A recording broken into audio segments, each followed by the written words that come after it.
Hey guys, welcome to another Creepypasta Thoughts, and today I'm going to be talking about Funnymouth, which was requested by Crockmaster McCheeseaxe. Now, Funnymouth, it did at one point get nominated for Pasta of the Month, and it ended up winning as well. So that's when I first read the story, when it was voted for Pasta of the Month, because, whenever the new pasta gets voted for Pasta of the Month, I read it. So I did actually end up reading it again just today, so I would be able to remember it better. So if you have not read Funnymouth, which you should, I'm going to leave a link to it in the description. It was pretty much about some guy in an IRC chat with his friend, and pretty much everyone else was idle. And then some other user joined the chat called Funnymouth, and he says a bunch of weird stuff that makes absolutely no sense at all.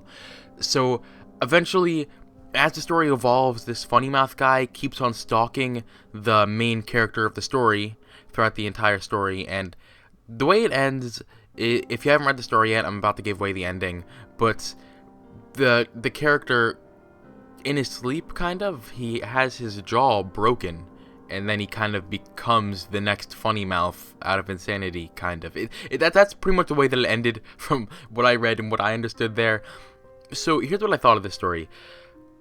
I definitely liked the way that it was set up, because most stories, are written in the actual normal storytelling way, but I thought this one was unique in the way that it was set up. Like, it was set up in the way as if we were in an IRC chat, but then there were of course some parts that were still like telling a story in first person point of view, and then there was also some parts of the story that were told through emails, but for a big portion of the story it was told as if like posting a chat from an IRC, and I thought that was an interesting way to post it, and I thought the way that it was presented was pretty good.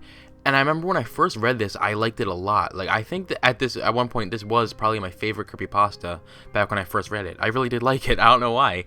But reading it now, I don't really like it that much. And I don't know why. I mean, I still like it. I still think it's good.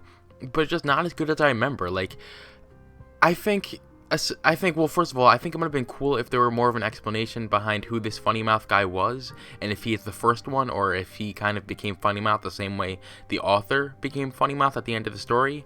But there were also a couple things in it that I thought didn't really make sense, and were really unrealistic. Like, I understand that when you read these stories, you have to suspend disbelief for a little bit, but in this one, I felt like you really had to suspend disbelief, like, a lot. Like, for example, at the end of the story, when the author has his jaw broken, which didn't really make sense because he had his jaw broken pretty much in his dream, and it's just, you can see how that doesn't really make sense. I feel like that's just beyond unrealistic, kind of. And then earlier in the story, he said that he fell asleep, but when he woke up, there were 4 indentations in his mattress. It was like someone was kind of like on all fours on top of him while he was sleeping. But once again, I don't know, stuff like that, it just seemed like I had to suspend disbelief almost too much. Another thing that I didn't feel made sense was that this story is written in a first-person point of view, so it's written from, obviously, the author's point of view. But at the end of the story, the author kind of goes crazy, and I don't know, I feel like it was kind of weird how he was able to tell a story like this if he's insane. Like, he was able to tell some parts of the story in a very sane way, and then at the end, go insane. But if you were crazy and went insane, I feel like you wouldn't be able to tell the story in the way that he did.